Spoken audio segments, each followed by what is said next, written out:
कल मैं रात्रि को बैठा था आश्रम में और हम चिंतन कर रहे थे कि मनुष्य की जिंदगी में अगर एक चीज का उत्तर मिल जाए, वाई, क्यों, तो कब और कैसे का उत्तर मिल जाएगा। आधी दुनिया नहीं, 99% दुनिया को यह मालूम ही नहीं कि हम ये क्यों कर रहे हैं, जो काम कर रहे हैं वो क्यों कर रहे हैं।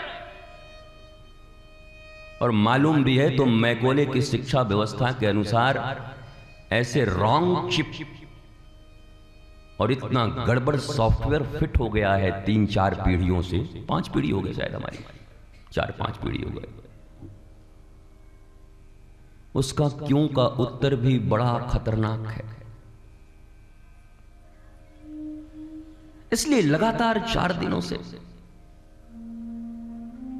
यही चर्चा चल रही है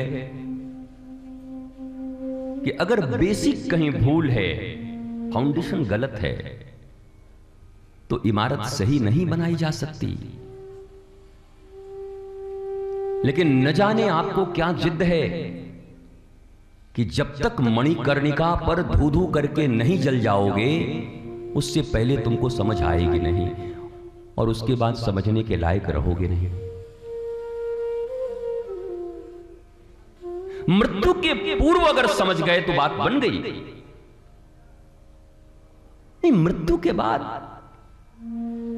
आज पंकज जी से चर्चा चल रही थी कि क्या समय आ गया है, ऐप आया है एक जिसमें आप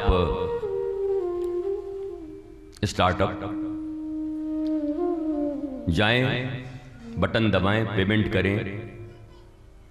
आप अगर मर गए तो आपके पीछे राम नाम सत्य कहने वाले से लेकर वो लाई, वो पैसा लुटाना, वो बांस, वो तेरही तक, भोज तक, एक एक रस्म आपके लिए, पंडित आपके लिए गरुड़ पुराण, आपके लिए वो दान, सबकी व्यवस्था उनके पास है।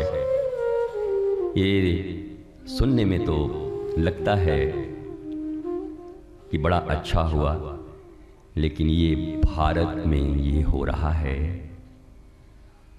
जिस सामूहिक परिवार में और गांवों में किसी के जाने के बाद जत्थे निकल पड़ते थे कि आज विदा कर रहे हैं अपने किसी को, क्या इससे भी ज्यादा गिरावट किसी संस्कार में, किसी समाज में, किसी देश में हो सकती है? हायर एजुकेशन, शिक्षा की व्यवस्थाएं बढ़ रही हैं और इसलिए बढ़ रही हैं कि और बड़ी तेजी से लोकप्रिय हुआ है। मैं उनको बधाई देता हूं कि इसका सही सदुपयोग वास्तव में जिनके कोई ना होंगे, उनकी इच्छा होगी तो वो कर लेंगे। पर नैतिक दृष्टि से सोचो कि भारतवर्ष के लिए, अपनी ही अंतिम क्रिया के लिए 2 व्यक्ति किसी को मेट्रो सिटी में नहीं मिलते, आगे पीछे चलने वाले। अरे साहब, घाट तक ले जाने वाले लोग नहीं मिलते, कोई साथ जाता नहीं। कैसी प्रगति भाई? काहे का डीपीएस, काहे की डीएवी, काहे के कॉन्वेंट, कौन सी शिक्षा, कौन सा बस्ता, कौन से बोरे, कौन से स्कूल, कौन से टाई, कौन से जूते, कौन से बाबा ब्लैक शिप, कौन सा जॉनी जॉनी यस पप्पा। बेशर्मी की हद है। अपने ही बच्चों के साथ बैठे हुए हो, लपटें तुम तक भी आ रही हैं। आग लगी है गांव में तो तुम्हारा घर भी नहीं बचेगा। ये बात कश्मीर, केरल और कुछ दिन पहले तक आसाम वालों से सीख लेना। कांधार, बांग्लादेश और पाकिस्तान से सीख लेना। लपट लगी है तो जलेगा, मिटेगा। इसी शिक्षा व्यवस्था पर आपको इतना अभिमान है, गुमान है? सच बोलने से भी घबराते हैं आप? किसी भी देश, किसी भी समाज में प्राइवेट हॉस्पिटल और प्राइवेट स्कूल का खुलना भी गिरावट है। क्यों? ये मान चुके हैं आप कि हमारा बनाया तंत्र नष्ट हो चुका है। कुछ प्रश्न आपके दिमाग में नहीं उठते? जिन सरकारी विद्यालयों में वेतन ज्यादा है वहां अपने बच्चों को पढ़ाना नहीं चाहते, और जिन प्राइवेट विद्यालयों में बड़ी मुश्किल से दाल रोटी खाने के बराबर लोगों को, टीचरों को दी जाती है, वहां अपने बच्चों को तुम पढ़ाना चाहते हो। ये रिश्ता क्या कहलाता है? बड़ा कंफ्यूज हूं मैं। क्या ये कंफ्यूजन तुम्हारे दिमाग में कभी नहीं आता कि तुम भी इसी देश के नागरिक हो, इसी देश में जी रहे हो?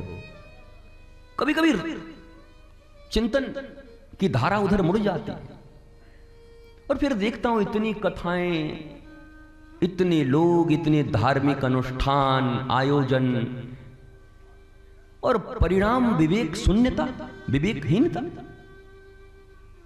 हमने तो सुना है, गोस्वामी बाबा ने लिखा है, बिनु सत्संग विवेक न होई। भाई सत्संग तो बढ़ रहा है, कथाएं बढ़ रही हैं, तुम्हारी पूजाएं बढ़ रही हैं, ये विवेक कहां जा रहा है? Where is your wisdom?